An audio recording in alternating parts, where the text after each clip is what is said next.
The wooden gates of the Tennessee Valley auction house creaked open as dawn broke through the morning mist. Walter Miller adjusted his weathered Stetson and stepped up to the podium. At 70, Walter had overseen more horse auctions than anyone in Monroe County, but something about this crisp October morning felt different. A strange hush fell over the crowd as the first horse was led into the center ring. "Ladies and gentlemen, we're starting with lot number 17, Walter announced. As he glanced at his clipboard, his practiced patter died on his lips. The horse was gaunt, its dark coat patchy with dried mud and scars, ribs pressed against dull hide like bent timbers of an abandoned ship. But it wasn't the physical condition that brought silence. It was the eyes. Deep cognac brown, they didn't just look at the crowd. They pierced through, carrying a weight of experience that made several onlookers shift uncomfortably. These weren't the vacant eyes of a broken animal. They were knowing, haunted eyes that had survived something unspeakable. Margaret Reynolds sat in the third row, fingers clenched around her cane. The worn leather of her boots creaked as she leaned forward, drawn to those eyes in a way she couldn't articulate. At 67, Margaret had seen enough to recognize when pain transcended the physical. The handler announced the horse's name, Valor. "Starting bid at $50, Walter said, his voice uncharacteristically subdued. No one moved. No one bid. 10 rows back, Thomas Reynolds stood with arms crossed, a professional camera hanging unused around his neck. At 42, his face bore the weathered lines of someone who had spent years documenting suffering in war zones. He hadn't planned to be back in Tennessee. His editor had insisted he take a break after his last assignment in Afghanistan. "Get perspective, Reynolds. Go home, clear your head." Home. The word felt foreign after 6 years away. Thomas watched his mother sitting ramrod straight, despite her years staring at that broken horse like it was speaking directly to her. Elizabeth Warner sat with her granddaughter Sophie near the edge of the crowd. At 65, Elizabeth had been Margaret's friend since high school, one of the few people who still attempted to draw the widow out of her isolation. Sophie, only 11, watched the horse with unusual intensity. "Nana," she whispered, "why isn't anyone saying anything?" Elizabeth patted her granddaughter's hand. "Sometimes, sweetheart, we recognize pain that's too deep for words." Walter cleared his throat. "Do I hear $50 for Valor, anyone at 50? The silence stretched uncomfortably. Thomas could see handlers preparing to lead the animal away, destined for a fate no one discussed openly. Then a voice cut through the heavy air like a blade. "I'll take him." The room turned as one. Margaret Reynolds had spoken, her voice steady, despite years of disuse in public. Her eyes remained fixed on Valor, who had shifted slightly, head turning toward her, as if drawn by invisible thread. For a moment, no one breathed. Walter recovered first, tapping his gavel. "Sold to Margaret Reynolds for $50. Thomas felt his stomach twist. He hadn't heard his mother speak with such certainty in years. Not since the night they'd argued about his father's death, the night he'd packed his bags and left. Watching her now, he didn't know what unsettled him more. That she'd offered to take in a horse clearly beyond saving, or that the animal seemed to understand exactly who she was. As the crowd dispersed, a tall, broad-shouldered man approached Margaret. His silver hair was cropped military short, and though he wore civilian clothes, there was no mistaking the ramrod posture of a career soldier. "That's quite a choice you've made there, Mrs. Reynolds," he said, extending a weathered hand. "Michael Foster. I was the vet for the 3rd Cavalry Regiment before I retired." Margaret regarded his hand briefly before accepting it. "I don't recall asking for an opinion on my choices, Mr. Foster." The man smiled, unoffended. "No, ma'am, you didn't. But I recognize that look in your new horse's eyes. He's seen combat, or I'll eat my hat." Thomas moved closer, journalistic instincts triggered. "What do you mean, seen combat?" Michael turned, measuring Thomas with a glance. Military horses. Not many these days, but they're still used in certain operations, and they get wounded physically and otherwise just like soldiers do. So, what happens to them? Depends. Some get rehabilitated. Some get adopted by officers, and some— He let the sentence hang, unfinished eyes drifting back to Valor. Some fall through the cracks. Margaret had already turned away, moving toward the holding area. Thomas followed, leaving Michael watching after them, with an expression that mingled concern and curiosity. "Mother." Thomas caught up as she arranged payment. "What exactly are you planning to do with a half-dead horse?" She didn't look at him. "I don't recall asking for your input either." "Thomas." "The barn roof is leaking in 3 places. The fence line on the north pasture is down. You can barely take care of yourself, let alone a damaged animal that needs specialized care."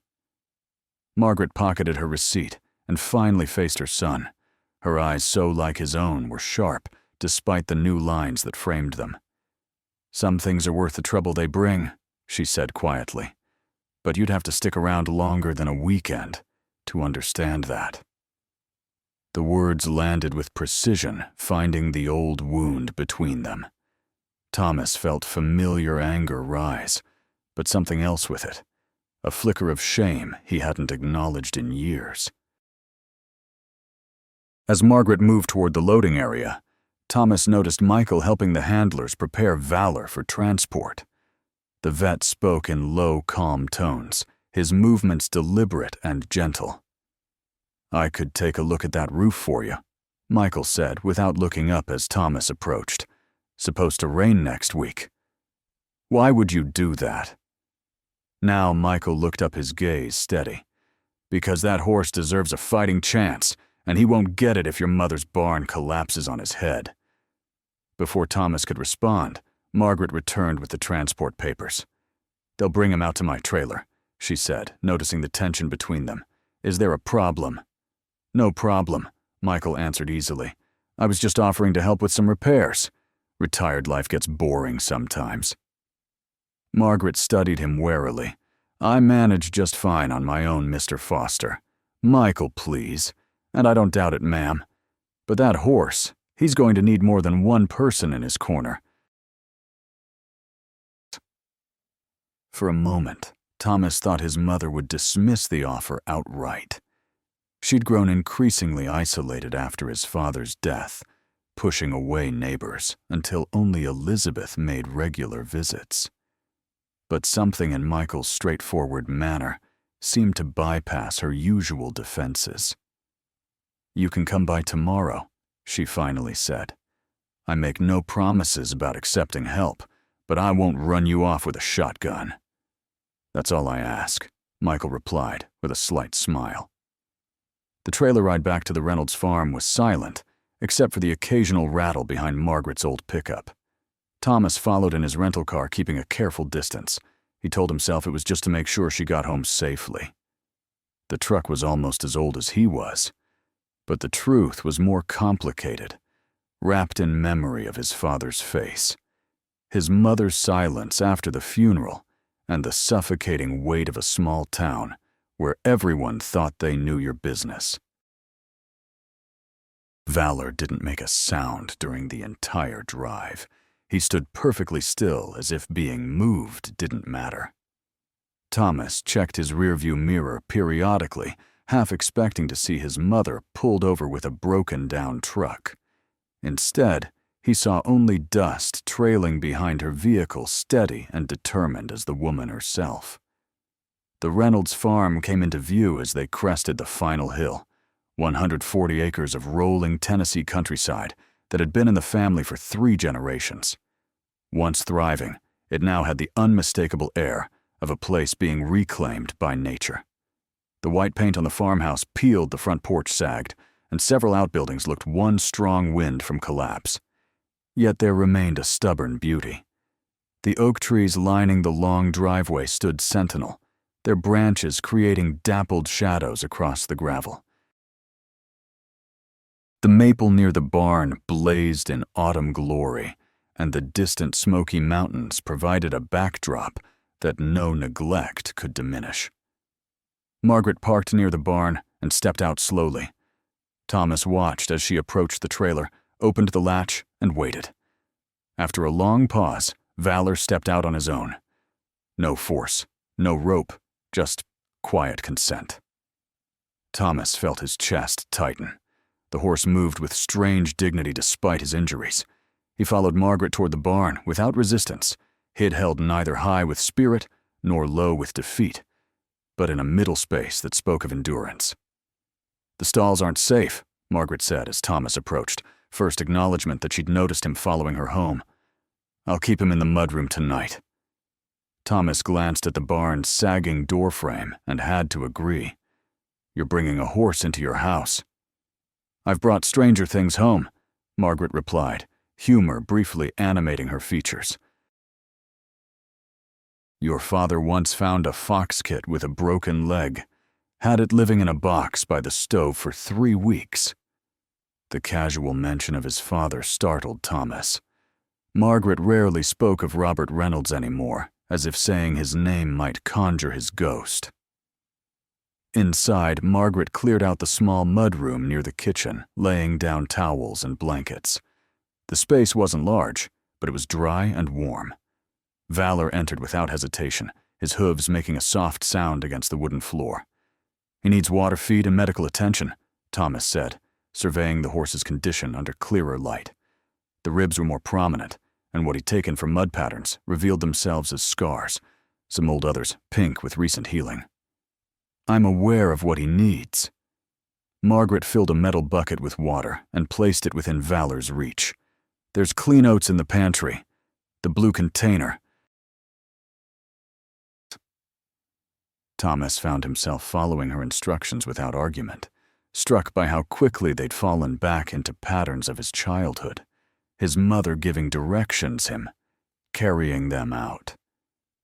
As he measured the oats, he heard Margaret speaking in low tones to Valor, her voice carrying a gentleness he hadn't heard in years.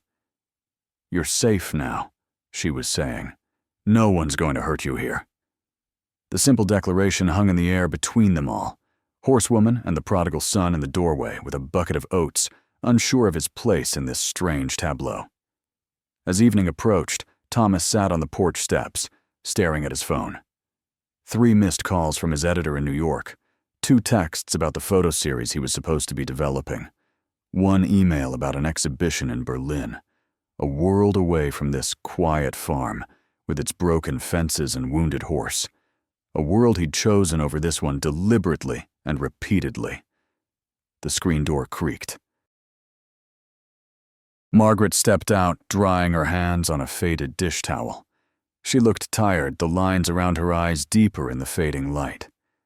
"There's leftover meatloaf if you're hungry," she said, not quite meeting his gaze.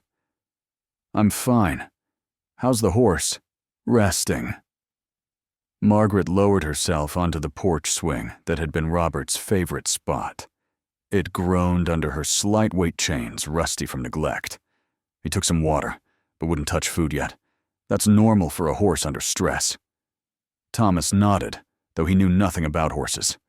His childhood on the farm had been cut short by his father's death when he was 16, and he'd left for college at 18, returning only for obligatory visits, until even those stopped after the final argument. "Mr. Foster seems to think he's an ex-military horse," Thomas said, more to fill the silence than anything else. "Michael," Margaret corrected absently. "And yes, I believe he's right. The pattern of scars. It's consistent with shrapnel wounds." Thomas looked at her sharply. "How would you know that?" Margaret's gaze remained fixed on the darkening horizon. "Your father, when he came back from Vietnam, he had similar scars along his left side."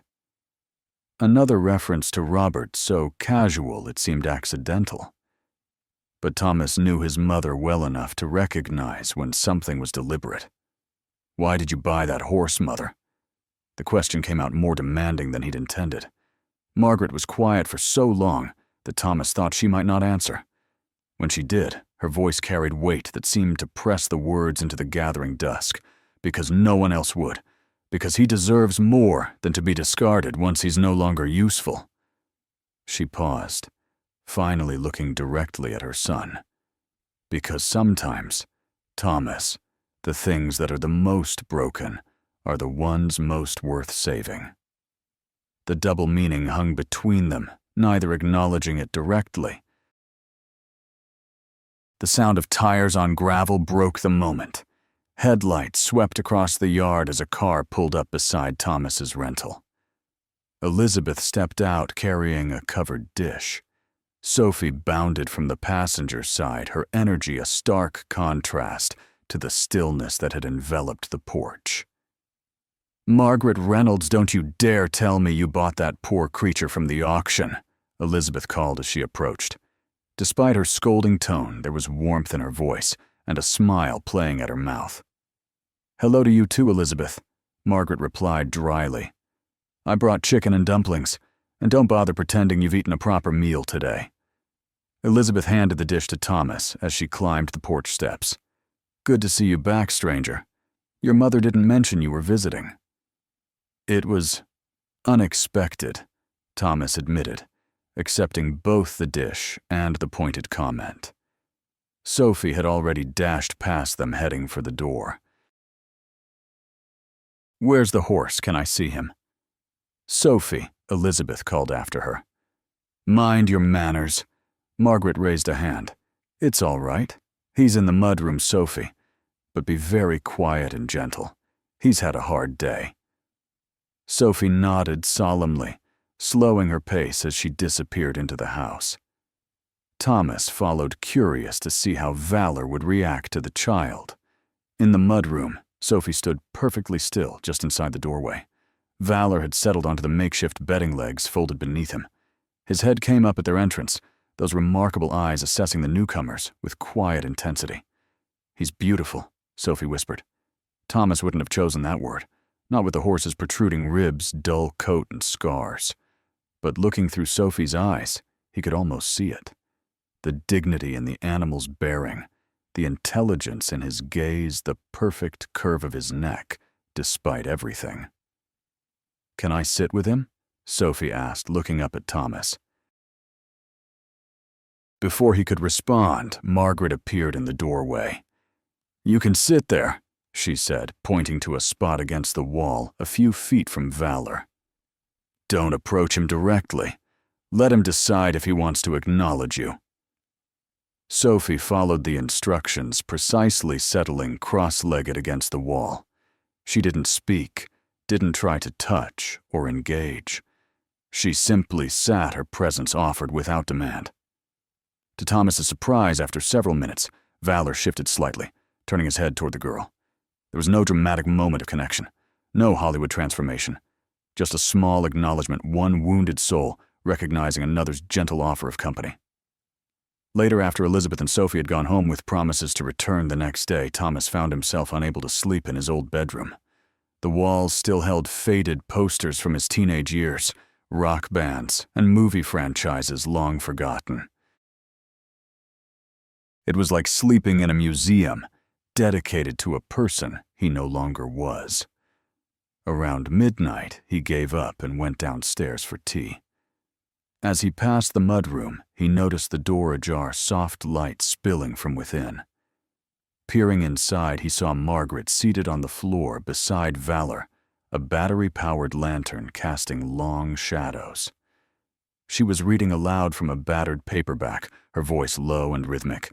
"I've spread my dreams under your feet.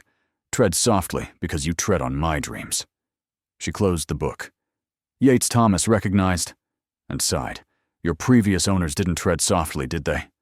Valor's eyes were half closed, but his ears were turned toward Margaret's voice, attentive despite exhaustion. "Neither did war," she continued, resting a hand lightly on his neck. "Neither did time. Neither did I, with those I should have protected." The raw honesty made Thomas step back, suddenly aware he was witnessing something not meant for him. His foot caught on a loose floorboard, the resulting creak betraying his presence. Margaret didn't startle or try to hide her vulnerability. She merely looked up, eyes finding his in the dim light. "There's leftover coffee in the pot," she said. "Still warm." It was an olive branch, small but significant. Thomas nodded, retreating to pour a cup of the offered coffee. When he returned to the mudroom doorway, Margaret had resumed reading, but she shifted slightly, making room for him. He hesitated only briefly before entering, settling against the opposite wall. The horse's eyes tracked his movement, neither frightened nor particularly interested, just aware. They sat in companionable silence. Margaret reading Thomas, sipping coffee that was terrible but somehow exactly what he needed. Outside, gentle rain began to fall, drumming softly on the tin roof. Valor's ears flicked at the sound, but he showed no distress. "Mother," Thomas said, finally keeping his voice low. "The farm. It needs a lot of work." Margaret marked her place with a finger. "I'm aware. I could stay a few days, help with some repairs." The offer surprised him almost as much as it seemed to surprise her. "You have a life in New York, deadlines, important work." There was no bitterness in her tone, just a statement of facts as she understood them. "The work will keep." Thomas ran a hand through his hair, a nervous gesture from childhood. "And maybe this is important too." Margaret studied him for a long moment, expression unreadable in the lantern's glow. Finally, she nodded once, barely perceptible. "The toolbox is still in the shed. Your father's work gloves might fit you now." It wasn't forgiveness or reconciliation. It wasn't even acknowledgement of the years of distance. But it was a start, a small crack in the wall that had grown so high neither believed it could ever come down. As if sensing the shift, Valor released a long breath. Not quite a sigh, but close. His eyes closed fully for the first time since arriving. "He's sleeping," Margaret whispered wonder in her voice. "That's good, right?" "It's trust," she replied simply.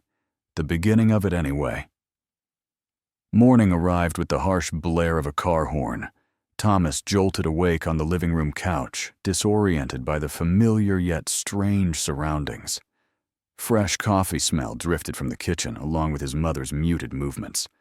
The horn sounded again, followed by a truck door slamming. Thomas made his way to the window to see Michael Foster unloading lumber and roofing materials from a battered pickup. "Your friend is early," Thomas called toward the kitchen. "Not my friend," Margaret replied, appearing with a steaming mug, "but he's right about the roof." Outside, Michael had already stacked supplies neatly and was surveying the barn with the critical eye of someone assessing a tactical problem. He nodded as Thomas approached. "Hope you don't mind the early start," Michael said. "Weather report says we might get more rain by afternoon." "You didn't have to bring materials," Thomas replied, eyeing the substantial pile. "We could have made a hardware store run." Michael shrugged, the movement casual but controlled. "Had these left over from a project. No sense letting them go to waste." He gestured toward the roof. "That's going to need more than a patch job, but we can get it watertight for now." They worked steadily through the morning, Michael on the roof, while Thomas handed up supplies and cut replacement boards. The physical labor was a welcome change from his usual work. Here, success was measured in tangible progress. A leak sealed a board, replaced a structure, made sound. Around mid-morning, a small procession made its way up the driveway. Elizabeth's car led the way, followed by two pickups Thomas didn't recognize. Sophie waved excitedly from the passenger window. "Reinforcements have arrived," Michael commented, climbing down with surprising agility. Elizabeth stepped out, gesturing to the men emerging from the trucks. "Margaret Reynolds, don't you dare give me that look. Bill and Joe are here to help, not to pry." The men, one in his 60s, with the weathered complexion of a lifelong farmer, the other younger, but with the same outdoor carved features, nodded respectfully toward the porch, where Margaret stood, arms crossed defensively. "Bill Henderson," the older man introduced himself. Your daddy and I served together, 101st Airborne. And this is my son, Joe. Bill continued, clapping the younger man's shoulder. Best fence mender in 3 counties, which looks to be what you need most after that roof gets fixed. Thomas glanced at his mother, expecting resistance. To his surprise, she simply nodded, a gesture that conveyed both acceptance and clear boundaries. Sophie wants to see the horse, Elizabeth announced. If that's all right. Margaret's posture softened slightly. He had a quiet night. Took a little water this morning. Sophie was already halfway to the house, her earlier instructions about gentleness not forgotten, despite her excitement. Elizabeth followed, carrying another covered dish. I brought breakfast casserole, she called, since I know neither of you has eaten properly. Bill and Joe set to work examining the fence line, quickly identifying the weakest sections. Michael returned to the roof, and Thomas found himself at the center of a small but efficient restoration project that had materialized out of nowhere.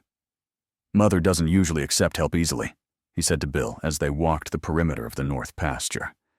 Bill chuckled, a deep rumbling sound. Your mama's got more pride than sense sometimes, just like your daddy. His expression grew serious. We tried to look in on her after Robert passed, after you left for school. But she made it clear she wanted to be left alone.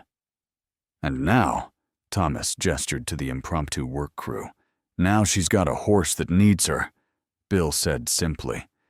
And maybe that's enough of an excuse for her to let people back in, even if it's just to fix a roof and mend some fences.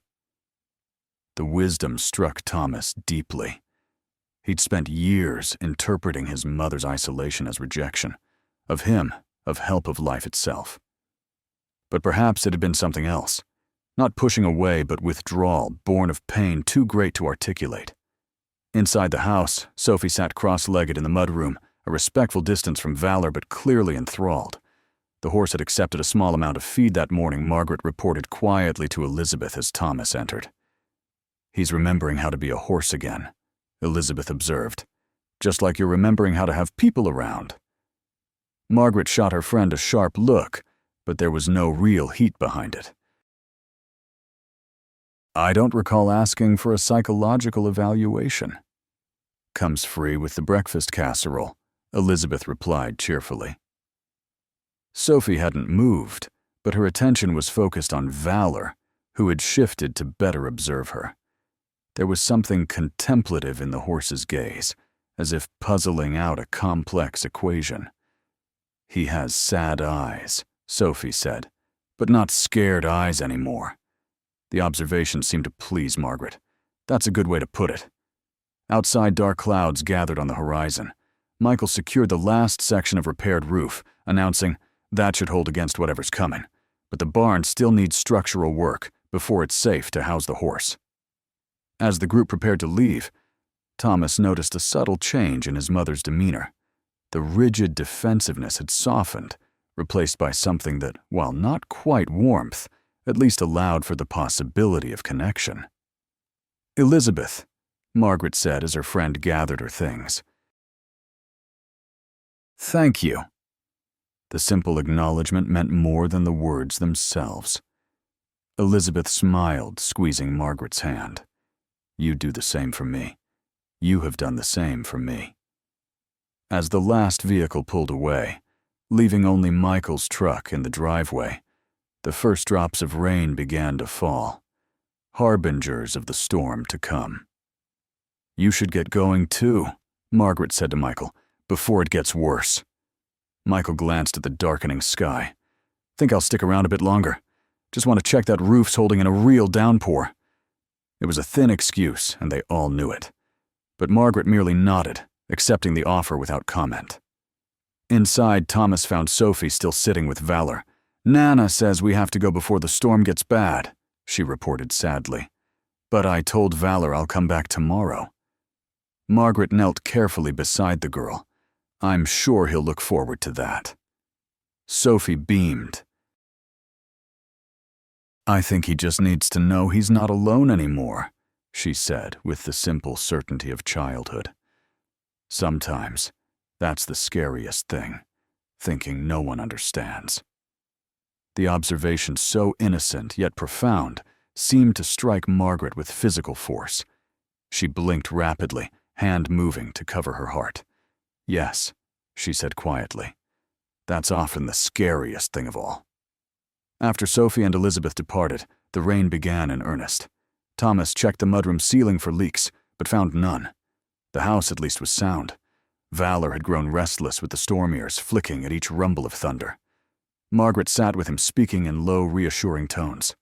Thomas hovered in the doorway, uncertain of his place. He doesn't like the thunder, Margaret explained. Probably reminds him of artillery fire. Thomas thought of people he'd photographed in war zones. Their flinches at sudden noises, haunted expressions in quiet moments. PTSD, he said, in a hoarse. In any creature capable of memory, Margaret corrected gently. Your father used to say that the body remembers what the mind tries to forget. A particularly loud crack of thunder shook the windows. Valor surged to his feet, eyes wide, breath coming in sharp bursts. Margaret rose with him, hand steady on his neck, voice low, despite the alarm in her expression. Easy, she murmured. Easy now. You're safe here. Thomas stepped forward, instinctively wanting to help, but uncertain how. Margaret glanced at him, then nodded toward a small radio on a nearby shelf. Music, she said. Something gentle. It might help cover the thunder. Thomas found an old classical station. Valor's ears swiveled toward the new sound, his breathing still rapid, but no longer escalating. When your father came back from Vietnam, Margaret said, still stroking Valor's neck, he couldn't sleep through storms. The thunder, it took him right back to the jungle. Thomas stared at her, this volunteering of information so at odds with the decades of silence that had followed his father's death. I didn't know that. There's a lot you didn't know, Margaret replied without accusation. A lot I didn't tell you. Maybe I should have. A knock at the back door startled them. Thomas found Michael dripping on the porch, a small medical kit in hand.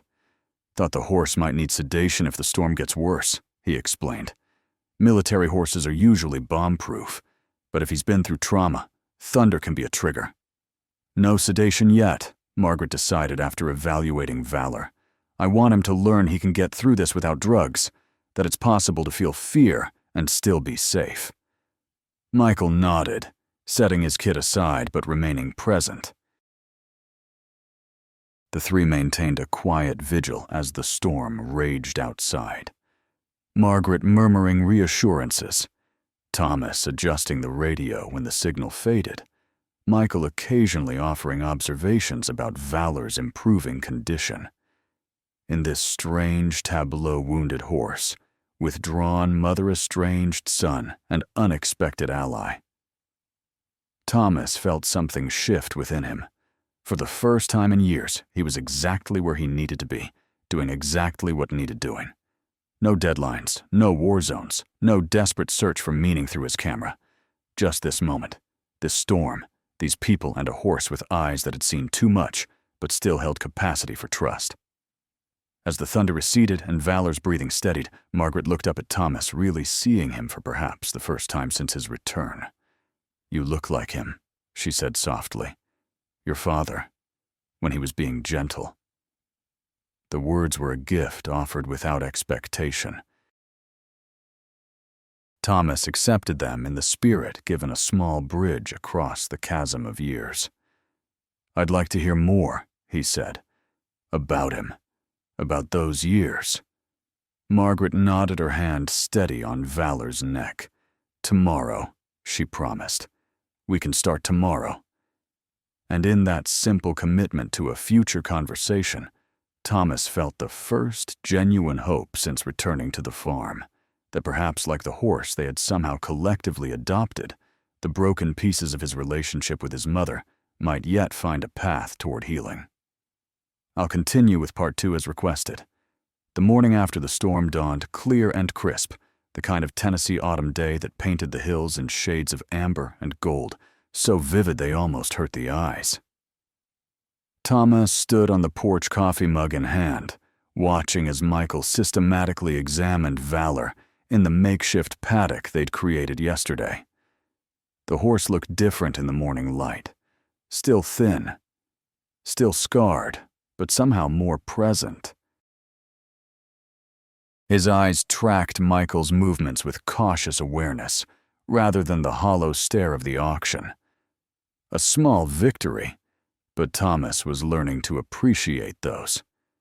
Margaret emerged from the house, her own coffee steaming in the cool air. "He ate this morning," she said without preamble. "Not much, but he ate." Thomas nodded, hearing the note of quiet triumph in her voice. "Michael seems to think he's improving." Michael seems to think a lot of things. But there was no edge to her words, just the habitual wariness of a woman who had grown accustomed to handling life's challenges alone. In the paddock, Michael straightened from examining one of Valor's legs. He made notes in a small, weathered journal, his movements deliberate and unhurried. Thomas had recognized the methodology from his years covering military operations, the careful assessment, the documentation, the absence of wasted motion. It was oddly comforting to watch. "Your mother tells me you take pictures," Michael said when Thomas approached the fence. "War zones, mostly."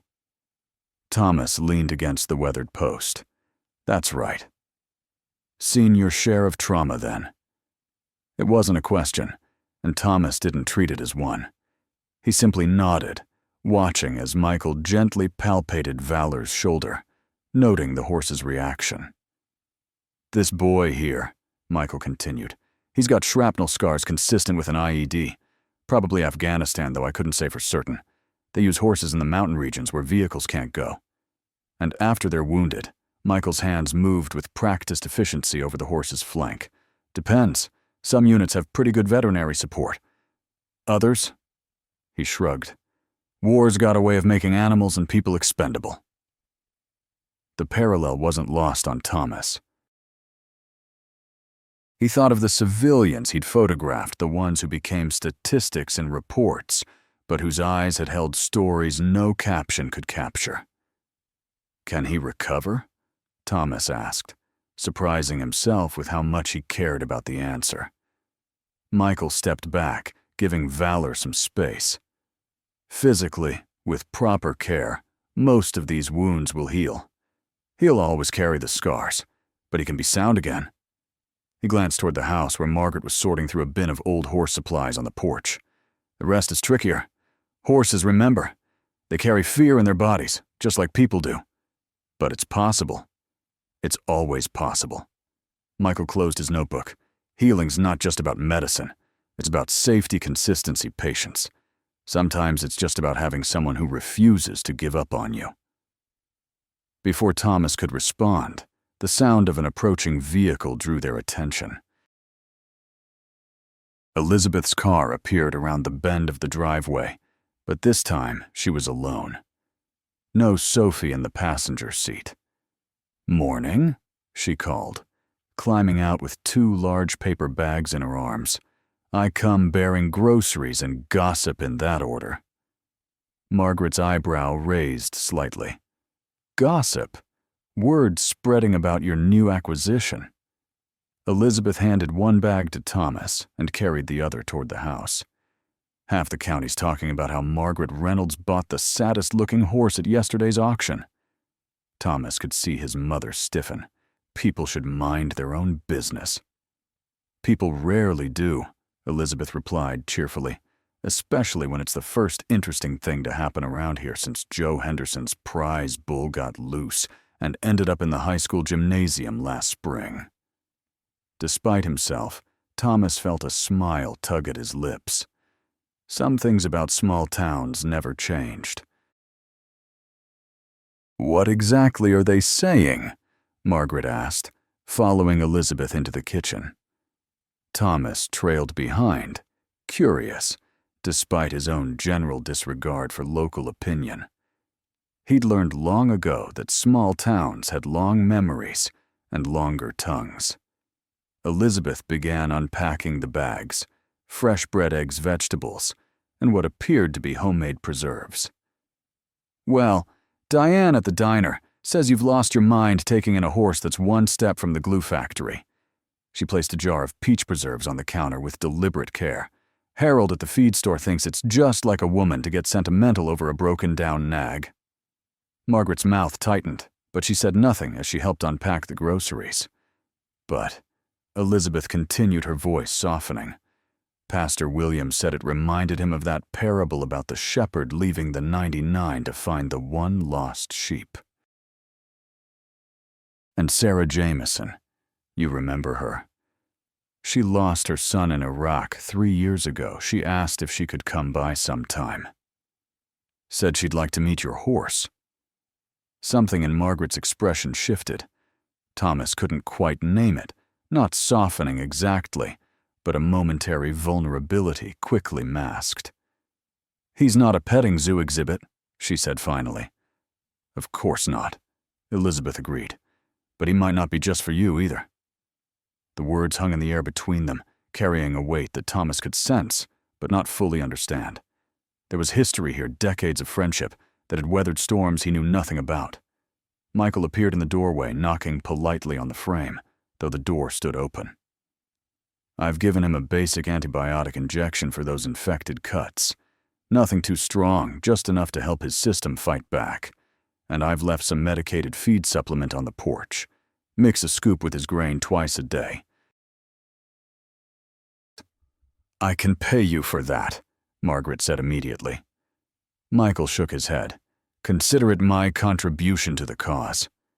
He glanced at his watch. "I need to head into town for a bit. Got an appointment at the VA clinic. But I'll be back this afternoon to work on the barn. That stall isn't going to fix itself."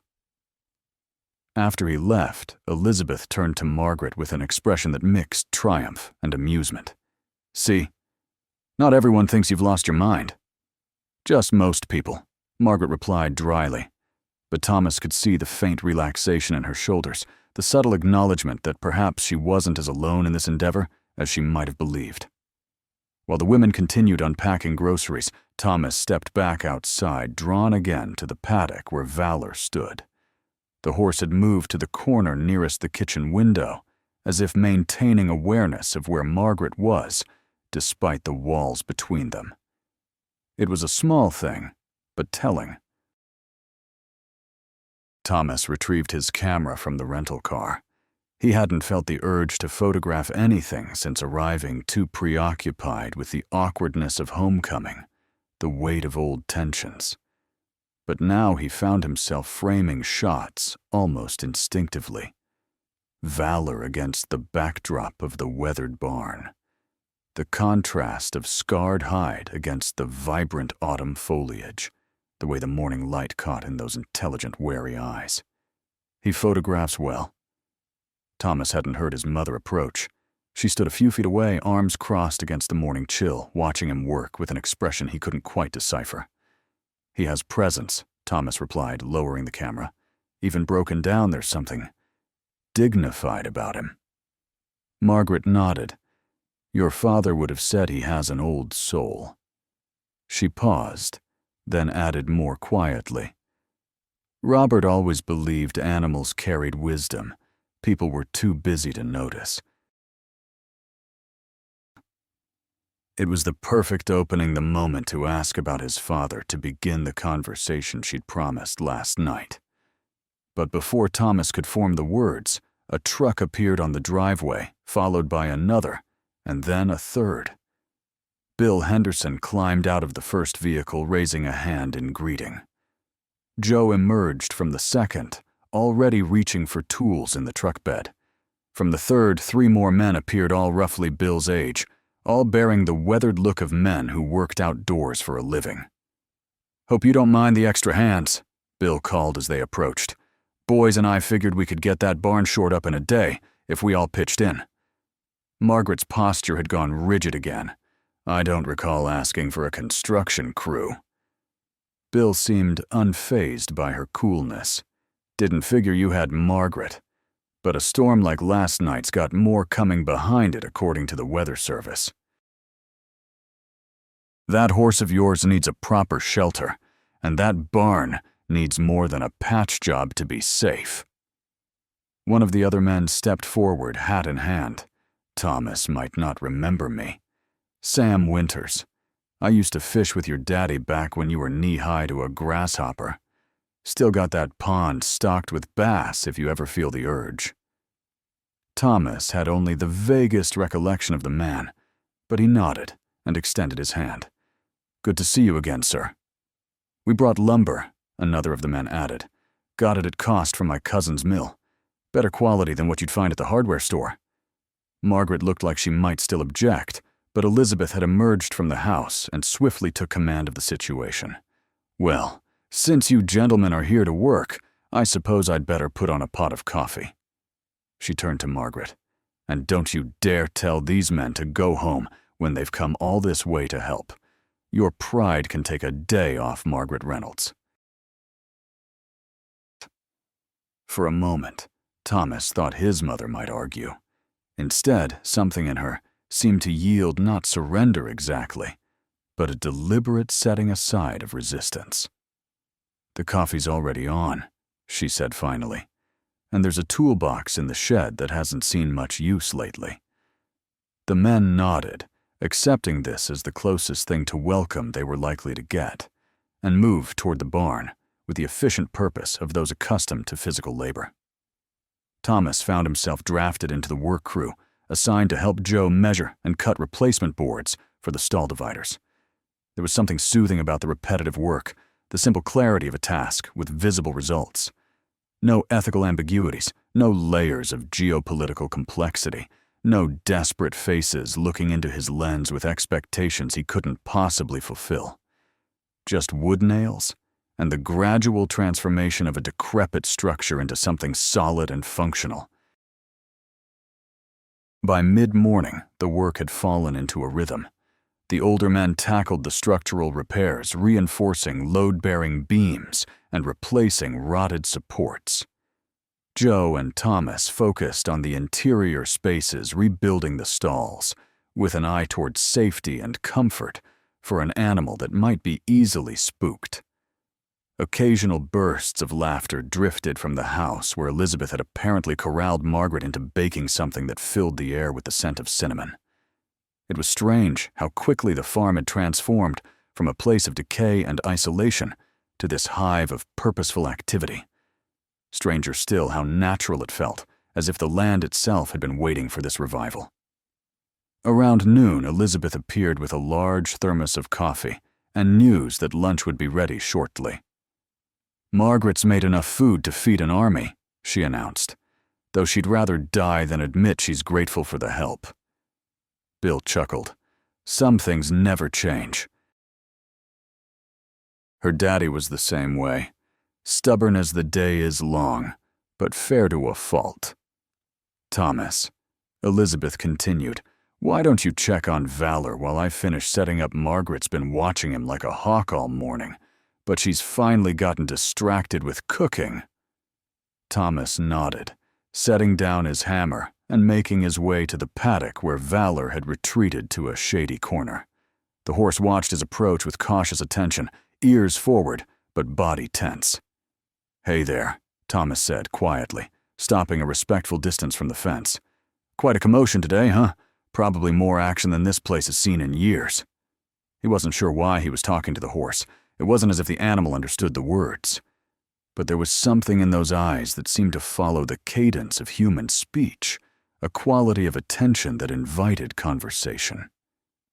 "You picked an interesting person to rescue, you know." Thomas leaned against the fence post, keeping his movement slow and non-threatening. "She's not exactly the warm and fuzzy type. But if she decides you're worth saving, she won't quit on you. That's one thing I've always known about her." Valor's ears flicked his gaze steady on Thomas's face.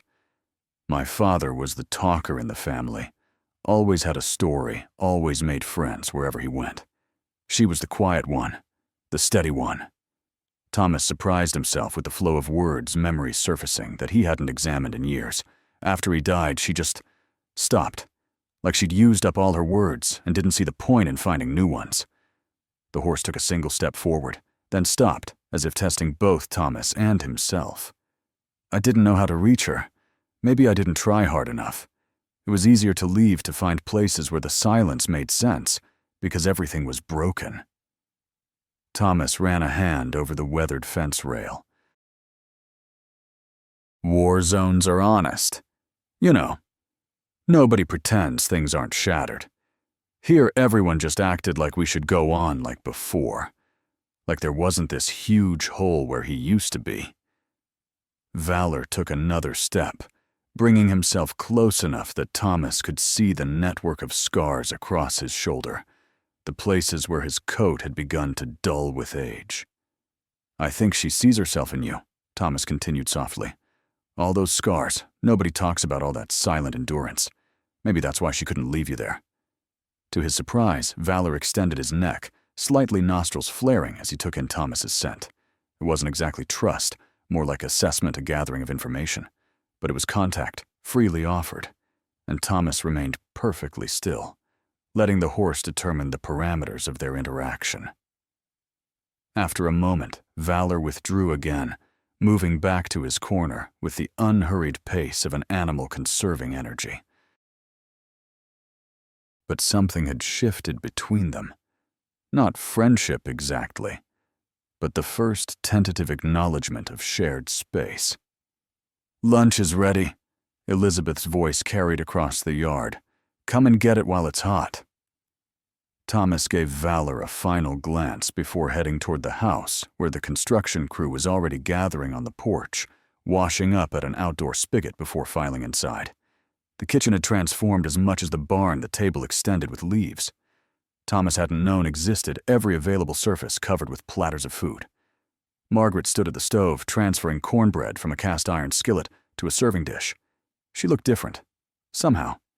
Not relaxed exactly, but purposeful in a way that softened the hard edges she'd maintained since his arrival. Quite a spread, Thomas commented, taking in the ham beans potato salad and various other dishes that constituted a proper Southern working lunch. It's nothing fancy, Margaret replied, but there was no sharpness in her tone, just things I had on hand. Elizabeth snorted. Things she had on hand, plus what I brought, plus what she sent me back to town for when she decided the menu wasn't adequate. Margaret shot her friend a look that might have been irritation in another woman, but from her was almost affectionate. If people are kind enough to help, the least I can do is feed them properly.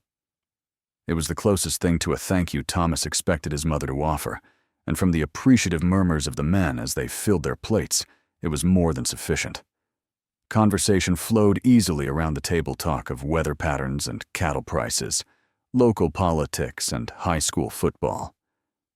Thomas found himself drawn into discussions about places he'd traveled, carefully edited versions of his experiences abroad that emphasized cultural differences rather than the conflicts he'd actually been documenting. Margaret remained mostly silent, but Thomas noticed she was listening intently, absorbing the return of human voices to a house that had known too much silence. As the meal wound down, Bill cleared his throat. That was a fine meal, Margaret. Best I've had since Mary passed, and that's the honest truth. A murmur of agreement circled the table. Now we've been talking amongst ourselves. Bill continued, nodding toward his companions, and we think we can have that barn whipped into shape by tomorrow evening if we all stick with it. Joe's already ordered proper rubber matting for the stall floor easier, on old joints, human or horse. Margaret opened her mouth, but Bill raised a hand. Before you say anything about not needing help or not taking charity, let me just say this isn't either of those things. This is neighbors doing what neighbors ought to do.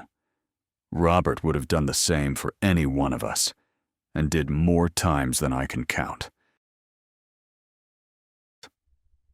A heavy silence fell the invocation of Thomas's father's name, bringing the past suddenly vividly present in the sunlit kitchen. He helped rebuild my place after the tornado of 89 inches, Sam Winters said quietly. Spent 2 weeks sleeping in his truck so he could be on site from sunup to sundown. And he delivered my Ellie's second baby when the roads were flooded and the doctor couldn't get through, added another of the men. Never even mentioned it afterward like it was nothing out of the ordinary. Margaret's hands were perfectly still on the table, her expression carefully controlled. But Thomas could see the pulse beating rapidly at her throat, the subtle tension in her shoulders. Robert believed in doing right by people, Bill concluded. So maybe you could see your way to letting us do right by his family, for old time's sake. The moment stretched taut with unspoken emotion. Then Margaret gave a single short nod. For old time's sake, she echoed softly. The work resumed after lunch with renewed vigor. Thomas found himself paired with Sam Winters, installing new hinges on the stall doors. The older man worked with the practiced efficiency of someone who had spent a lifetime with tools in his hands. "Your daddy was handy like you," Sam commented as Thomas precisely measured the placement for a hinge. Had an eye for detail. Could have been an engineer if he'd had the schooling for it. Thomas tightened a bolt before responding. "Mom mentioned last night that he served in Vietnam. I knew that, but there's a lot I don't know about those years." Sam nodded, holding the door steady while Thomas worked. Most vets didn't talk about it much back then. Not like today, where folks at least try to understand. When we came home. He paused, selecting his words with care. Let's just say it wasn't flags and parades. How did he handle it? Quietly, like most things. Sam handed Thomas another bolt. He had nightmares sometimes. Bad ones from what your mama said once. But mostly, he channeled it into work, the farm helping others keeping busy. Your mama was his anchor, though. No question about that. Thomas absorbed this, trying to reconcile these glimpses of his father with the man he remembered, the one who taught him to fish and ride, who had seemingly inexhaustible patience for a boy's endless questions, who carried hard candies in his pockets and could name every bird that visited their feeders. Did he ever talk to you about it? The war? Sam was quiet for a moment, his weathered hand still against the doorframe. Once. We were fishing, just the two of us. Must have been 10 years after he got back. Something spooked him. A car backfired down on the main road. He went so still, I thought he might have had a heart attack. Then he started talking. Told me things. He shook his head. Things that still give me trouble sleeping sometimes. When he was done, he made me promise never to tell anyone, especially not you or your mama. Said he'd unloaded it so he wouldn't have to carry it alone anymore, but he didn't want it touching his family. And did it help him, telling someone? I think it did, Sam said slowly. He seemed lighter afterward. Still had his demons, but he wasn't fighting them alone anymore. They worked in silence for a while, the rhythm of hammers and saws from other parts of the barn creating a comforting background noise. The thing about your daddy, Sam said finally, was that he understood pain. Saw it in people and animals in the land itself sometimes, but he never let it make him cruel. That's rare in my experience. Before Thomas could respond, a cry from outside interrupted them, not quite a scream, but a sound of alarm that immediately set every nerve on edge. He dropped his hammer and ran toward the sound, Sam close behind. In the paddock, Valor was rearing front hooves, slashing at the air. A ladder lay toppled against the fence, and Joe Henderson was scrambling backward, one hand pressed to his bleeding forehead. Margaret was already rushing from the house, moving with a speed that belied her age and stiff joints. What happened? Bill demanded, reaching his son first. My fault! Joe gasped, wincing as he touched the cut above his eye. I was fixing the loose board on the upper rail, and the ladder slipped. Must have startled him something awful." Valor continued to pace the far side of the paddock, snorting and trembling, his earlier calm completely shattered. Each movement revealed the powerful muscles beneath his scarred hide, no longer the beaten-down creature from the auction, but an animal capable of serious damage when frightened. "Everyone stay back," Margaret commanded, her voice cutting through the confusion. She approached the paddock gate with slow, deliberate steps. "Thomas, get the first aid kit from the bathroom for Joe. Bill, help your son to the porch." Her tone brooked no argument, and Thomas found himself moving before he'd consciously decided to obey. By the time he returned with the kit, Joe was seated on the porch steps, his father examining the cut with the focused concern of a parent. "It's not deep," Bill announced, accepting the kit from Thomas. "Head wounds just bleed like the dickens. You'll have a good story to tell, though." Joe managed a shaky laugh. "Guess I should have made more noise coming up to the fence. Poor animal thought he was being ambushed." Thomas's attention was drawn to the paddock where Margaret now stood just inside the gate. She hadn't moved farther in, but she wasn't retreating either, despite Valor's continued agitation. Her voice carried across the yard too low for Thomas to make out the words, but steady and rhythmic. "She's got a way with frightened creatures," Elizabeth murmured, appearing at Thomas's elbow with a damp cloth for Joe's forehead. "Always has." They watched as Margaret remained perfectly still, speaking in that same gentle cadence until gradually Valor's movements began to slow. His head remained high, nostrils flared, but the dangerous rearing had stopped. "Has she always been good with horses?" Thomas asked, realizing how little he knew about his mother's life before he was born, or even during the years he'd lived at home. "Horses, dogs, wild things with broken wings," Elizabeth confirmed. "When we were girls, she was the one who could coax the feral barn cats to eat from her hand. Had a robin with a broken wing one summer that used to follow her around the yard after she nursed it back to health." She smiled at the memory. "Your father used to say she had a direct line to creatures that didn't trust easily. Said that's how she got through to him when he came back from the war." The revelation struck Thomas with unexpected force. He'd always seen his mother as stoic, reserved to counterbalance to his father's more demonstrative nature. But this capacity for patient connection with wounded beings suggested depths he'd never fully appreciated. In the paddock, Valor had finally lowered his head, the worst of his panic subsiding. Margaret reached into her pocket and extended her hand palm flat. The horse regarded the offering warily for a long moment before stretching his neck to lip at whatever she held. Not quite trust, but a tentative willingness to reconnect. "She'll stay out there until he's calm again," Elizabeth said. "Why don't you help me get some ice for Joe's head? There's no talking her back inside until she's sure Valor is settled." The remainder of the afternoon passed without further incident. Joe's injury proved minor once the bleeding stopped, and he insisted on returning to work despite his father's protests. The barn project continued, though everyone gave the paddock a wider berth and made a point of speaking before approaching the fence. Margaret remained with Valor for over an hour, only returning to the house when the horse had resumed eating from the small pile of hay in his shelter.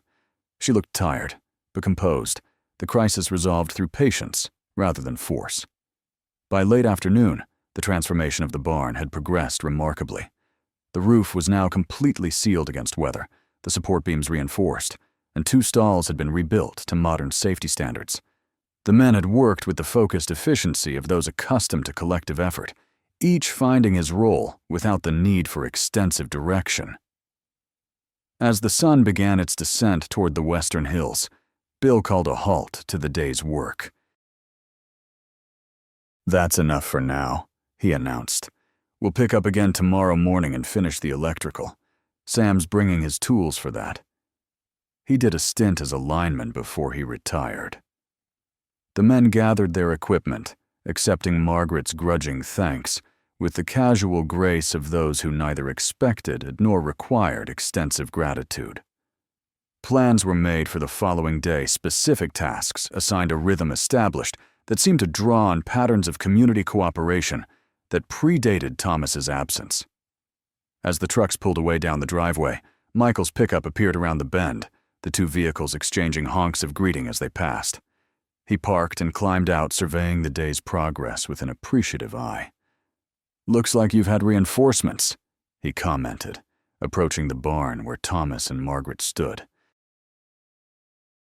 "Half the county decided my barn needed fixing," Margaret replied. But the edge that might have been in her voice the previous day had softened considerably. Michael nodded, unsurprised. Small towns have long memories, and Robert Reynolds was well liked. The mention of Thomas's father no longer seemed to create the immediate tension it once had. Margaret simply nodded, acknowledging both the statement and the sentiment behind it. "I've brought a few more medical supplies for our friend over there," Michael continued, retrieving a canvas bag from his truck, "and some information about equine PTSD that might be useful. They've done a lot of research with military horses in recent years." "PTSD," Margaret echoed. "In horses." "Same principle as in people," Michael confirmed. "The brain and body remember trauma, but they can also learn new patterns of safety. It just takes time and the right approach." "Tumbang." He glanced toward the paddock where Valor had settled into the corner nearest the house. Today's incident was unfortunate, but actually a good sign in some ways. "A good sign?" Thomas questioned. He nearly took Joe's head off. He defended himself when startled, yes, but he calmed down afterward. Didn't sustain the panic. That suggests he's beginning to differentiate between actual threats and momentary surprises. Michael's gaze moved to Margaret. "And he's already identified you as a source of safety. That's significant progress for an animal that was essentially shut down yesterday." Margaret's expression remained neutral, but Thomas noticed the slight straightening of her shoulders, the subtle indication that the assessment mattered to her. "I've left some reading material on the porch," Michael continued. "Nothing too technical, but it might help to understand what's going on in his mind. Horse brains aren't so different from ours in how they process fear and trust." He excused himself to check on Valor, moving toward the paddock with the unhurried confidence that seemed to characterize all his interactions with the horse. Elizabeth emerged from the house, wiping her hands on a dish towel. "Dinner's almost ready," she announced. "Nothing fancy, just warming up the leftovers from lunch. There's plenty, so I've invited Michael to join us." She gave Margaret a look that dared her to object, but Margaret simply nodded, her gaze still on the paddock where Michael was now examining Valor with the same methodical care he'd shown that morning. The horse stood calmly for the examination, suggesting that the earlier panic had indeed subsided rather than merely been suppressed. "He knows what he's doing," Thomas observed. "Yes," Margaret agreed quietly. "He does." The simple acknowledgement seemed to cost her something, a concession that perhaps her initial wariness had been, if not misplaced, at least premature. As they turned toward the house, Thomas noticed the subtle changes that had occurred over the course of a single day. The porch had been swept clean of the leaves that had accumulated over what must have been weeks. The windows gleamed in the late afternoon light, recently washed. Inside the living room had been tidied fresh flowers placed in a vase on the coffee table, Elizabeth's doing, no doubt. It was still the same weathered farmhouse, still bearing the marks of years of minimal maintenance, but it felt less like a memorial to the past and more like a place where life might once again be possible. Dinner was a quieter affair than lunch, just the four of them around the kitchen table. Elizabeth carried much of the conversation, filling the spaces that might otherwise have grown awkward with anecdotes about town happenings and memories of shared experiences from years past. Michael contributed occasional observations about Valor's improving condition, professional assessments delivered with a matter-of-factness that seemed to put Margaret at ease. Thomas found himself watching his mother when she thought no one was looking. There was a tension in her that hadn't been present earlier in the day, not the defensive rigidity she'd shown upon his arrival, but something more inward, as if she were steeling herself for something difficult. He remembered her promise from the night before. Tomorrow. We can start tomorrow. With all the activity of the day, he'd almost forgotten her commitment to tell him about his father, about those years he knew so little of. Perhaps she was preparing herself for that conversation, finding the words for things long left unspoken. After dinner, Elizabeth declared she needed to get home to feed her cats. "Sophie will be by tomorrow after school," she added as she gathered her purse. She talked of nothing else all day, according to her teacher. Apparently, she has decided Valor needs to hear the book she's reading in class. Margaret's expression softened at the mention of the girl. He seemed to like her yesterday. Quietest child I've ever met when she wants to be. "Don't let that fool you," Elizabeth warned with a smile. "She's got opinions about everything. Just saves them for when she thinks they'll do the most good." She hugged Margaret briefly, a gesture Thomas noticed his mother accepted rather than merely endured. "Get some rest. Tomorrow will be another full day." Michael departed soon after promising to return in the morning with additional supplies for Valor's care. "I've left those articles on the porch," he reminded Margaret. "Might be worth a look before bed." Then they were alone, mother and son, in a house that seemed both too large and too small for the conversation that hung between them. Margaret moved to the sink, beginning to wash dishes with the automatic motions of someone who had performed the same task thousands of times. Thomas took up a dish towel without being asked, falling into the rhythm of drying and putting away.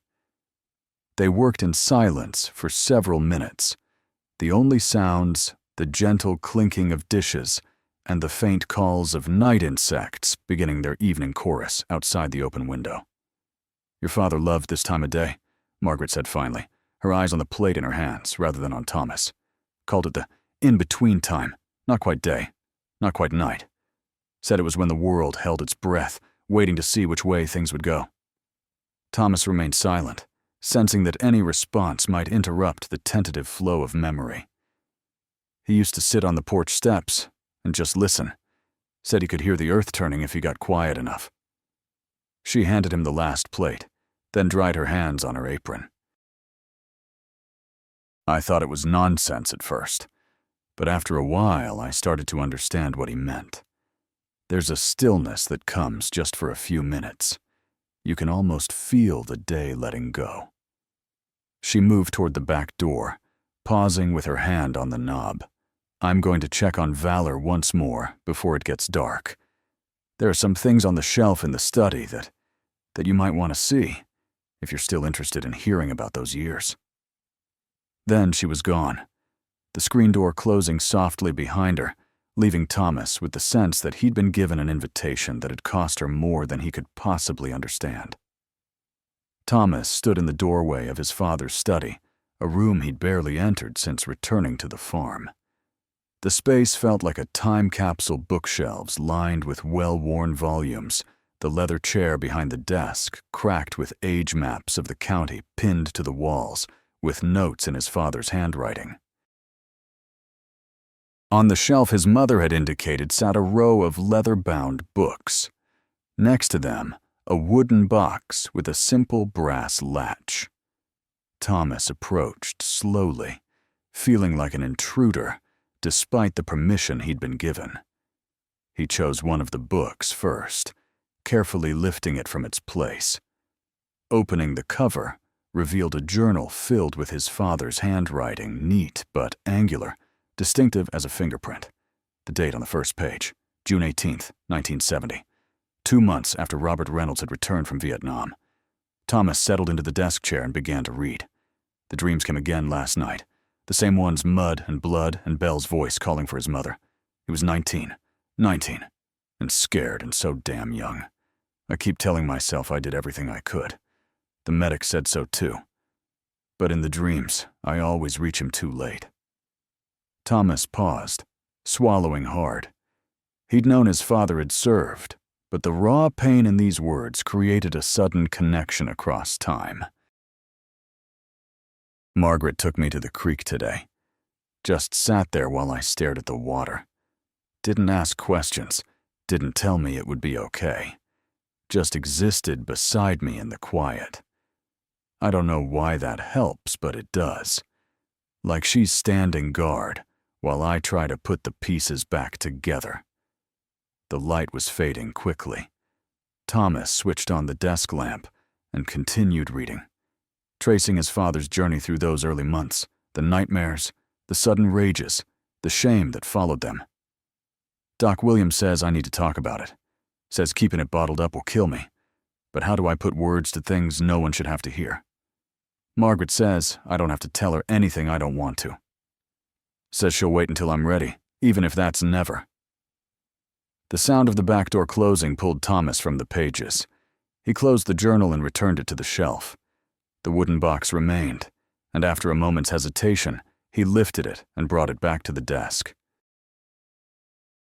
Inside lay a collection of items. A Purple Heart.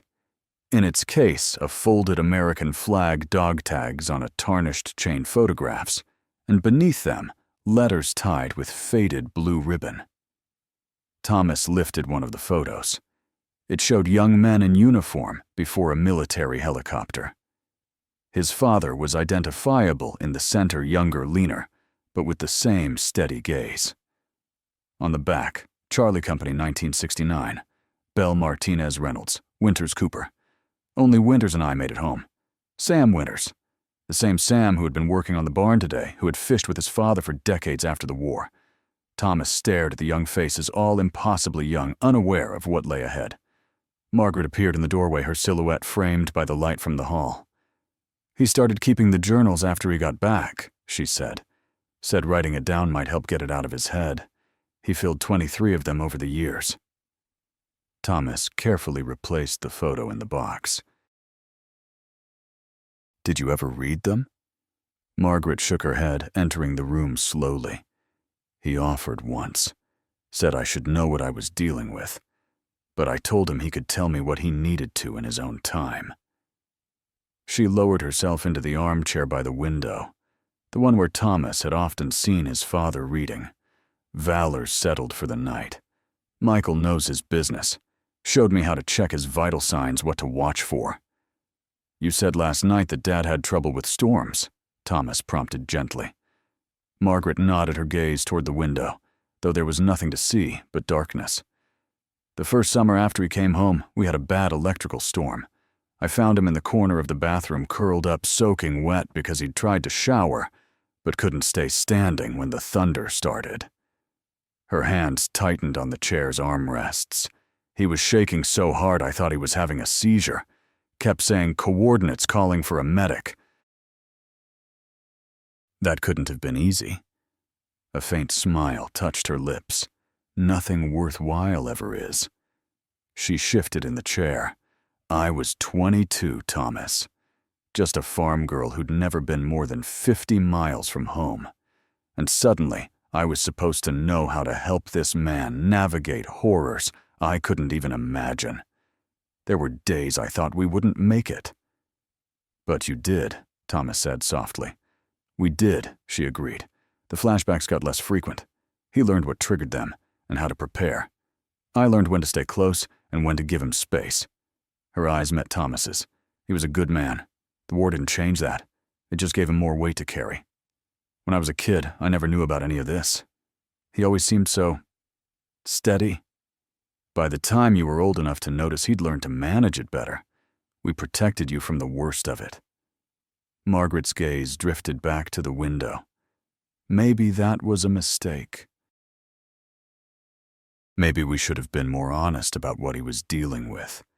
But parents want to shield their children. What happened? Thomas asked the question he'd carried for years, finally finding a voice. At the end, you said it wasn't an accident." Margaret was silent for a long moment. When she spoke, her voice was quieter, but no less firm. "Your father had been struggling with depression for months. The VA had changed his medication again, and this new one, it wasn't working right. He knew it tried to tell them, but you know how bureaucracies are." She took a deep breath. That day, he'd been in town for an appointment. The doctor brushed off his concerns, told him to give the medication more time. He came home angry, frustrated, said he was going to check the fences. Her hands twisted in her lap. When he didn't come back for dinner, I went looking, found him by the old oak. He'd used his service pistol. Thomas felt a cold weight settle in his chest. All these years he'd believed his father had died in a farming accident, a tractor rollover on a steep hillside. This deliberate act was something else entirely. "Why didn't you tell me the truth?" he asked, unable to keep the hurt from his voice. Margaret met his gaze unflinchingly. "You were 16, Thomas, already struggling with being a teenager in a small town where nothing ever changed. I made a judgment call to protect you from a truth I thought would only add pain to loss." She paused. "And I was protecting him too. This town, they loved Robert, respected him. But suicide carried a stigma then. I didn't want that to be how they remembered him, how you remembered him. So you lied." The words came out harder than he intended.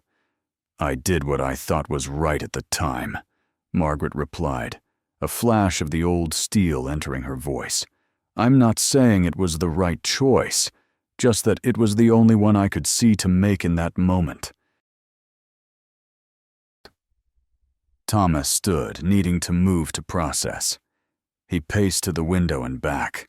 "All these years I've had this version of him in my head, this story about how he died, and now I find out it wasn't true. The story of how he died isn't the story of who he was," Margaret said quietly. "And that hasn't changed, Thomas. He was still the man who taught you to fish, who built you that treehouse, who never missed a school event, who read to you every night until you were old enough to be embarrassed by it." Thomas felt tears burning behind his eyes. "But he chose to leave us. He made that decision." Margaret shook her head slowly. "No, the depression made that decision. The inadequate treatment made that decision. The war that sent him home with pieces missing made that decision." Her voice caught slightly. "Your father fought that battle every day for years, Thomas, and he won it over and over again until finally one day he couldn't anymore." The silence that followed was heavy with decades of unspoken grief. Outside, an owl called its lonely sound, emphasizing the stillness of the night. "I was so angry with you," Thomas finally said. "After the funeral, you just shut down. Wouldn't talk about him, wouldn't look at his pictures. It was like you were trying to erase him." "I was trying to survive," Margaret replied simply. "The only way I knew how, by putting one foot in front of the other, getting through each day. I couldn't fall apart, because if I did, I wasn't sure I'd ever be able to put myself back together again." She regarded him steadily. "I'm sorry that left you alone with your grief. That wasn't fair to you." The straightforward acknowledgement took some of the wind from Thomas's sails. He leaned against the desk, suddenly exhausted. "I didn't make it any easier, did I, 17, and full of attitude, picking fights about everything." "You were grieving too," Margaret said.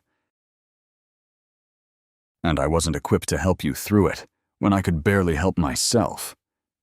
She rose from the chair, moving to the bookshelf, where she ran her fingers lightly over the spines of Robert's journals. "He would have done better by you. He always knew the right thing to say. He wasn't perfect, Mom." The childhood name slipped out unintentionally. From what I just read, he struggled too. Of course he did, but he had a gift for connecting with people that I never possessed. She turned to face him. "When you left for college, I thought that was probably for the best, that you needed to get away from this place, from the memories, from me." "I did need to leave," Thomas admitted. but not permanently. I just couldn't figure out how to come back after a while. Too much unsaid between us." Margaret nodded, accepting this. And now here we are with a wounded horse and a falling down barn, trying to find our way back to some kind of connection. A faint smile touched her lips. Your father would appreciate the irony. He always said animals had a way of healing human brokenness if we let them. Is that why you bought Valor, because of Dad? Margaret considered this. Not consciously, but perhaps there was something in that horse's eyes that reminded me of what Robert went through. The battle to keep going when everything in you wants to surrender. She moved toward the door. It's getting late. We should both get some rest. Tomorrow will be another full day. Mom, he said as she reached the doorway, thank you for telling me the truth. Finally. She paused, her silhouette framed in the dim light from the hall. There's more to tell, more to understand. But it's a start. Her voice softened slightly. Good night, Thomas. Good night, Mom. After she'd gone, Thomas remained in the study, surrounded by the tangible remnants of his father's life. He returned to the box, carefully lifting the stack of letters. They were arranged chronologically, each envelope bearing his mother's precise handwriting.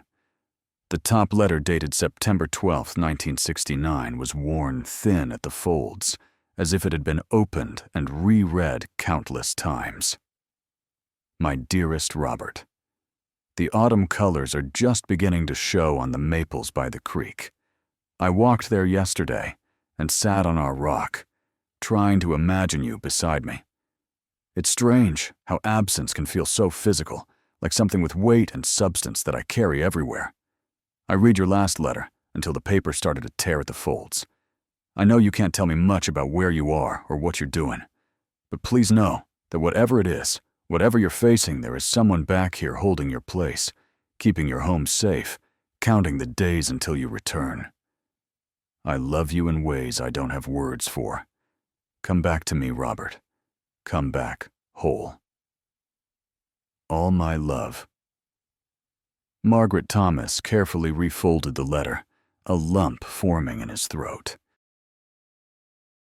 These weren't the words of the reserved, practical woman he'd grown up with. This was someone younger, more vulnerable, with an openness that life had later required her to armor. He replaced the letters in the box, then the box on the shelf.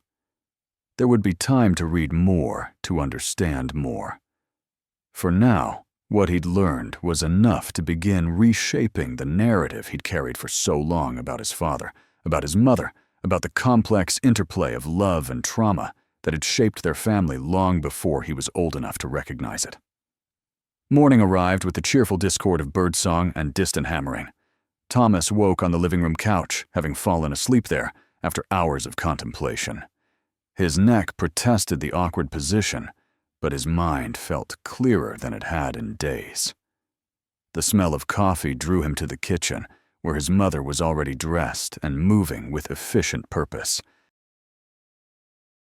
She looked up as he entered, her expression neutral, but not unwelcoming. "There's fresh coffee," she said, nodding toward the pot. "And oatmeal on the stove. Bill and the others will be here within the hour." Thomas poured himself a cup. "Did you check on Valor already?"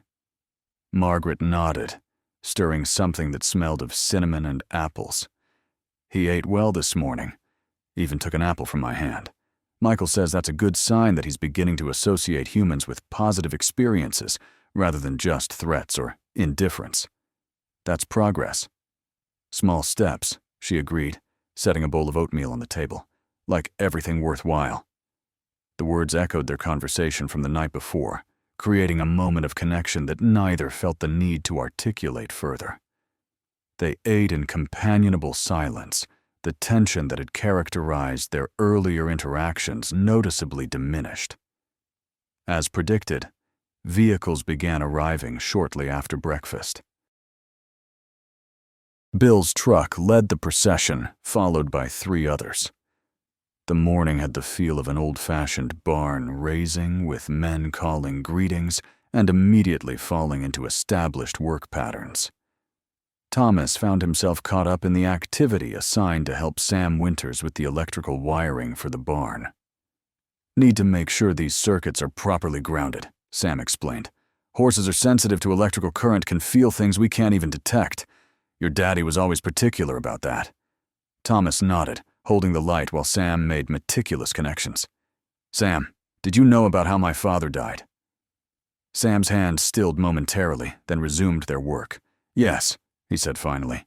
"Your mother called me that night after she found him. I was the one who came over who helped her. Take care of things before the authorities arrived. And you never said anything. All these years. Wasn't my story to tell, son." Sam glanced at him, his weathered face serious beneath his work cap. "Your mama made a decision about how to handle it. Right or wrong, it came from a place of love." Thomas absorbed this, trying to reconcile his feelings about the long deception with his growing understanding of the impossible situation his mother had faced. "I always thought I knew him. My dad. But now I'm finding out there was this whole other side to him I never saw." "That's true of most folks if you think about it," Sam replied, stripping the end of a wire with practiced precision. "We all show different faces to different people.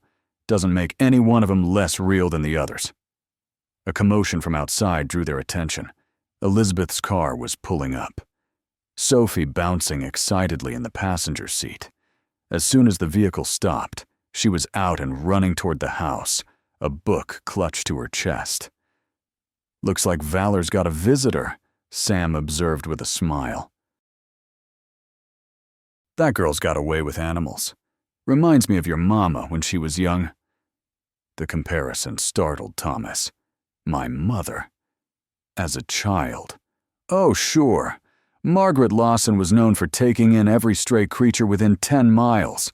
Had a positive menagerie at one point. Birds with broken wings, rabbits that had tangled with farm dogs, even a fox kit one summer." Sam chuckled. Her daddy used to say she'd bring home a mountain lion if it looked at her sad enough. This glimpse of his mother's childhood self, so at odds with the reserved, practical woman she'd become, added another piece to the puzzle Thomas was slowly assembling. Around noon, Thomas took a break to stretch his legs and check on Valor. He found Sophie sitting cross-legged on an overturned bucket just outside the paddock fence, reading aloud from her book. The horse stood near the fence, head lowered, apparently listening with remarkable attention. But the black knew the boy was sad and afraid, just as he was. Sophie read her clear voice carrying in the still air. And slowly, day by day, they began to trust each other. Not all at once, but in small moments, an apple offered and accepted a gentle touch that didn't hurt a voice that never shouted. Thomas recognized the book, The Black Stallion, a classic he'd read himself as a child. Valor's ears flicked occasionally, tracking her voice, his posture more relaxed than Thomas had yet seen it. Margaret appeared beside him, carrying a tray with glasses of lemonade. "Elizabeth suggested refreshments for the workers," she explained. "Apparently it's expected when half the county shows up to rebuild your barn." There was a wry humor in her tone that Thomas hadn't heard in years. He took the tray from her hands. "I'll bring it to them. You should take a break, too." She shook her head. "Too much to do." "Michael's coming by later to check on Valor's progress, and there's lunch to prepare. Mom." Thomas used the childhood address deliberately. "Sit down for 5 minutes. The world won't end." For a moment, he thought she might refuse. Then, surprisingly, she nodded. 5 minutes. I suppose I can manage that." They settled on the porch steps, watching Sophie continue her reading session. Valor had moved closer to the fence, his attention fixed on the girl, with an intensity that seemed almost human in its focus. "She's good for him," Margaret observed. "Children often are for traumatized animals. They're more present somehow. Less complicated." Sam said you were good with animals too, when you were young. Margaret looked surprised at the connection. Sam talks too much. Said you had a regular zoo going. A faint smile touched her lips. That's an exaggeration. But yes, I did have a tendency to bring home creatures that needed help. My mother was very patient about finding abandoned squirrels in sock drawers and injured birds in shoe boxes. What happened to that girl? Thomas asked the question emerging before he'd fully considered it. Margaret was quiet for a long moment. She grew up, she said finally. Learned that you can't save everything that's broken. That sometimes, no matter how much care you provide, the damage is too great. She watched as Valor shifted position, moving closer to Sophie. But perhaps she never quite gave up trying. The admission offered so simply created a lump in Thomas's throat. As the day wore on, a sleek SUV that looked out of place among the pickups and work trucks pulled into the driveway. Elizabeth peered out the window. Well, I'll be. That's Sarah Jameson's car. Margaret looked up sharply. Sarah here. Thomas remembered the name from yesterday's conversation, the woman who had lost her son in Iraq. Sarah Jameson proved to be a slender woman in her early 60s, elegantly dressed in a way that suggested city rather than country life. Margaret, she greeted. I hope you don't mind the intrusion. Elizabeth mentioned your new project, and I thought perhaps I might be of some help. Sarah. Margaret's voice held neither warmth nor coldness, just careful neutrality. It's been a while. Yes, too long. Sarah glanced around at the assembled group. I see you have quite the crew already. Perhaps this isn't the best time. Nonsense, Elizabeth interjected. We're just finishing lunch. Margaret, why don't you show Sarah out to meet Valor? The two women moved toward the paddock, Margaret explaining what they'd learned about Valor's condition. Thomas hung back, watching this unexpected interaction with a sense of witnessing something significant. There was history between these women, not necessarily friendship, but a connection forged through shared understanding of a particular kind of loss. He's beautiful, Sarah said softly. Despite everything, you can see the dignity in him, the resilience. Margaret nodded. He's stronger than he looks. Dr. Hayes says he'll recover physically within a few months. The rest, that will take longer. Yes, Sarah agreed. It always does. She turned to Margaret. I've been volunteering with the Veterans Equine Therapy Program in Nashville for the past year. Since the anniversary. It's been healing, in ways I didn't expect. Understanding dawned in Thomas's mind. This wasn't a casual visit from a curious neighbor. It was an offer tentatively extended, careful not to presume. Margaret seemed to realize it at the same moment. You think Valor might benefit from such a program? Perhaps eventually. When he's ready, Sarah replied. But more immediately, I thought I might be able to help with his rehabilitation, if you'd be open to it. The offer hung in the air between them. Thomas held his breath, knowing how difficult his mother found it to accept help, especially from those outside her small circle of trusted connections. Margaret was quiet for a long moment. When she finally spoke, her voice was steady, but softer than usual. I think he would benefit from your experience, Sarah, and we would welcome your help. By late afternoon, as the workers began packing up their tools, the barn stood renewed, not fancy or modern, but sound functional, ready to provide safe shelter for its intended occupant. As the last of the vehicles pulled away down the driveway, Thomas found himself standing beside his mother on the porch, watching the cloud of dust settle behind them. The sudden quiet felt strange after 2 days of constant activity. Well, Margaret said finally, that was unexpected.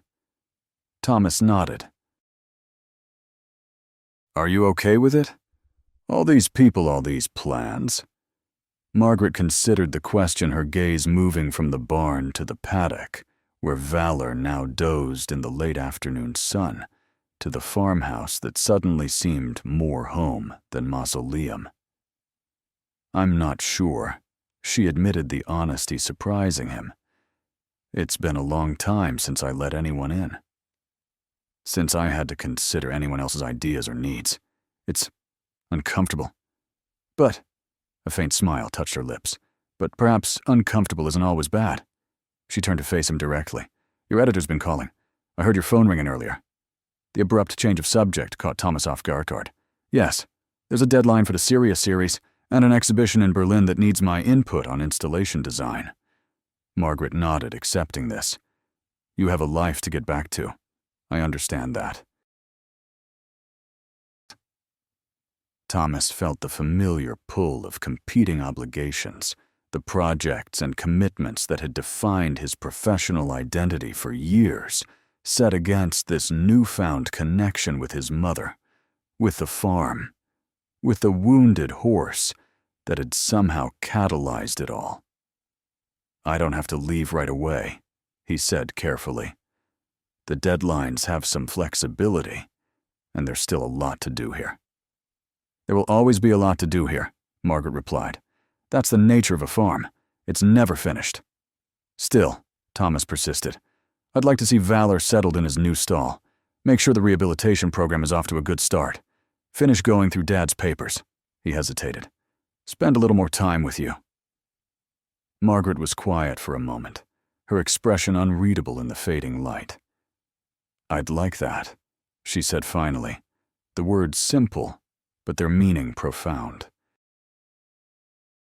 They stood together in companionable silence as the sun began to sink toward the western hills, painting the farm in shades of gold and amber.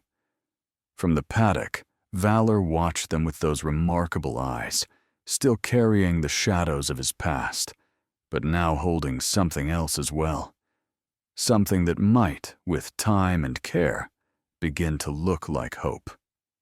"He's going to be okay, isn't he?"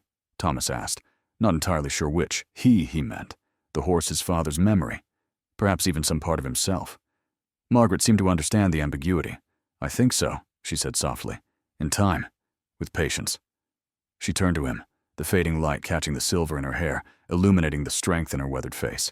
"Some things break, Thomas. That's just life. But that doesn't mean they can't be mended."